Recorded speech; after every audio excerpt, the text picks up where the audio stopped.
Hello guys! I feel like my makeup is a little Euphoria inspired, which is why I feel like it's a great day to talk about manic episodes. Today we're going to learn what psychologists use to diagnose a manic episode.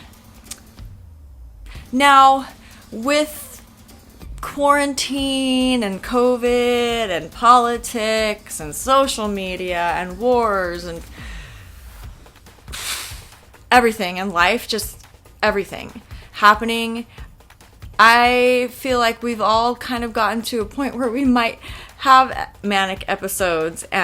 Sometimes life just kind of cracks you a little bit, and so I kind of thought that this would be an interesting topic to talk about because I would be interested to know if I've ever actually suffered a manic episode because of all the craziness in life, and you probably would be interested as well. So here we go. We're going to go through the list.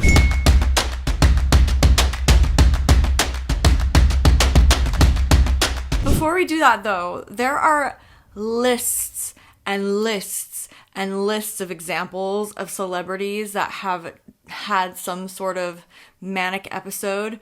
A lot of it is accompanied with bipolarism, but a lot of it is just life itself. Mariah Carey, Bebe Rexha, Demi Lovato, Brian Wilson, Kurt Cobain, all of these people I'm reading off of this list that just goes on and on and on forever, have suffered some sort of manic episode. So it's a fairly common issue, mental disorder that people face. So I get all of my information from the DSM, as you may have seen in my other videos. This is basically the handbook of mental disorders, and this is the criteria that they use to diagnose all of these mental disorders. This is an older manual. There are newer ones out, so things may have changed, and so I just want you to be aware of that. But I'm going to go through this list because as I read through this list, it's kind of scary to think like a lot of this has happened in my life. And the very first one is like abnormally irritated and frustrated for more than a week, or if you are just suddenly hospitalized for irritability. That's the very first thing that they say. So I've definitely experienced that. Especially I feel like being trapped in our houses, when we were trapped in our houses and like in the winter time and then when there's no sunshine, things like that, it's really, really hard to kind of keep things bright and chipper when you're feeling like the world is against you. So sometimes it's, a really hard place to be.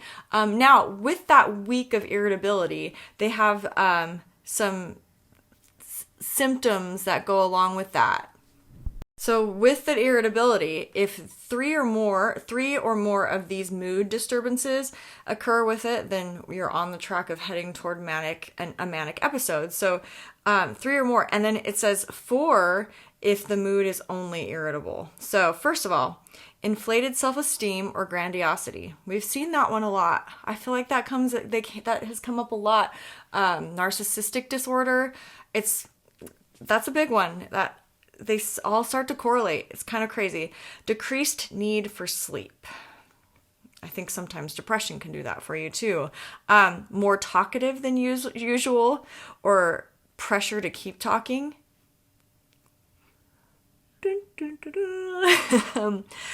Flight of ideas or subjective experience that thoughts are racing. Distractibility, attention too easily drawn to unimportant or irrelevant stimuli. Increase in goal-directed activity, either socially, at work or school, or sexually, or psychomotor agitation. Excessive involvement in pleasurable activities that have a high potential for painful consequences. Engaging in unrestrained buying sprees, sexual indiscretions, or foolish business investments. So this list, as I read through it, and maybe I am just manic, I don't know, but I feel like these are all very, very common things that a lot of us kind of face as we go through life with anxiety and all of that other stuff. So now the one thing that it says is if you are diagnosed with mixed episode, then you are not experiencing a manic episode. And the big difference between a mixed episode and a manic episode is that a mixed episode is basically dealing with a manic episode on top of severe depression, which is another disorder that we should probably eventually talk about. Now, the mood episode that you would be dealing with in a manic situation has to be so severe that it is affecting your social life, your work life, your home life, and even if you're like doing self-harm, that kind of stuff is also a criteria for the manic episode. And to wrap it all up, if you're dealing with all of this stuff and substance abuse, or not even substance abuse, and there are no substances that are contributing to it, then you may be facing a manic episode. Some depression medications can cause what seems to be a manic episode, but they will not diagnose you with a manic episode when it is induced by any type of substance. So I found this to be really, really interesting. I feel like it's really, really hard sometimes to avoid feeling a little bit manic sometimes. And just like you feel like it's just really, really hard to deal with life. And so I hope that if this is something that you may be struggling with, you choose to maybe get some help. And I know that there are times that we all need a little help, I think. So don't hesitate. And don't be ashamed. I think we're living in a world where we're less and less ashamed of talking about those moments when we're feeling a little bit like not ourselves. And so when you're not feeling yourself, then it might be time to ask for some help. So hopefully this was helpful to you. I find this stuff incredibly interesting. Life is crazy, folks. And so we gotta do what we gotta do to keep ourselves trucking along and keep ourselves happy. So do what you can.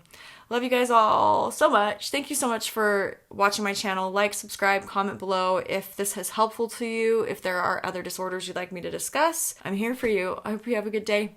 Bye.